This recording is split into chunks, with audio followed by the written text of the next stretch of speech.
a very, very tricky piece. And I will say from my own experience, having been a manager, I'm sometimes actually feel physically threatened when conversations are going badly, my legs are shaking. So in terms of staying grounded, I think there's a few things that sometimes you need just to do whatever brings you that presence before the meeting. So I would never have a back-to-back meeting, would never crush a difficult conversation in between other important meetings if I can avoid it. So I'm going to have 15 minutes where I'm going to walk around the block, I'm going to get some water, I'm going to review my notes. It's the same that I would do for a coaching conversation. Maybe Denise feels the same. You may not have the luxury, you may only have a minute, but if you can even take 30 seconds to just really take a deep breath, that will be better than flying in. Beyond that, in terms of being grounded, again, sometimes I find it useful to have a boundary for the discussion and be very transparent. So that's part of the grounding for me, is that it helps me understand how long is this going to be? What time is it going to be at? I think it also helps the other person be grounded, understand, oh, we're just going to have to talk about what happened with that memo. So for me, that's part of the grounding, is there's going to be no ambush. I've been clear in advance. This is not that I'm going to fire you. It's that we're going to discuss this thing. It's going to be 30 minutes. And maybe the last thing about grounding is leaving the doors open, that this is the beginning of a discussion that may take more than the 30 minutes that we have. And sometimes that's helpful. So you don't have to rush, you know, unless it's something urgent, it often isn't. But you can say this is the beginning of a discussion on how we try to reset what happened with that memo with the minister. Again, be transparent with the agenda. Let's figure out how that wrong item went upstairs. Maybe there's a version control issue we can work on. And then I would repeat some of the things I've said before, that it isn't all on the shoulders of another person. I often use the expression, I bare my neck. I'll stay grounded by just saying, I understand I may go too quickly when I'm assigning things to you. I may not have been clear on X and Y. I want to invite you to contribute to other things that I may be doing to contribute to this situation. And I really want to hear your perspective. So I'll leave it there, and hopefully there are some bits that are useful.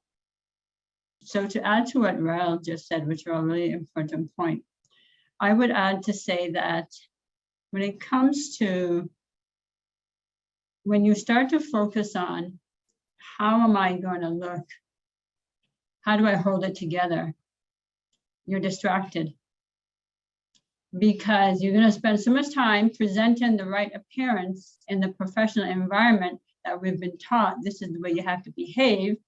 You just derailed your entire purpose of the meeting. So this is why everything Rell said is important. So the other piece of it is how do we manage our upset, our discomfort, our wishing we didn't have to go into this meeting?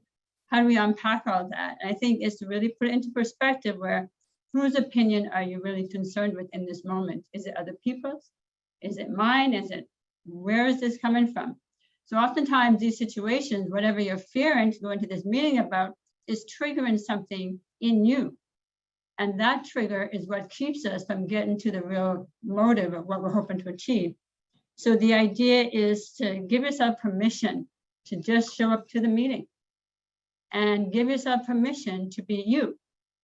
Be respectful, be kind, be humble, as it was said already by Rell, but don't be afraid to be you. If you get into the meeting and you know, the tears start to flow, I've been there, let them flow, because they're probably coming out of a place where they've been in there for so long, and you finally have your opportunity to say something, it may flow. If you get angry, own that too. If you get frustrated, own that too. These are emotions that we have. We don't need to fear them, even in the workplace. What we don't want to do is do damage when we're in the place of anger or frustration. So we still keep the respect, still keep the kindness, still keep the humility, and be emotional. Maybe you need to take a moment. Maybe you need to come back and have the meeting another time. All these things is try to avoid, you know, all the preconceived assumptions, expectations, and you have to be this, you have to do that. You don't have to do a whole lot of things other than show up and state what needs to be said and be open-minded. So give yourself permission just to be there. And I think for some topics, that's all we need to get in there. And when you get in there, then you just be in the moment and take it as it comes.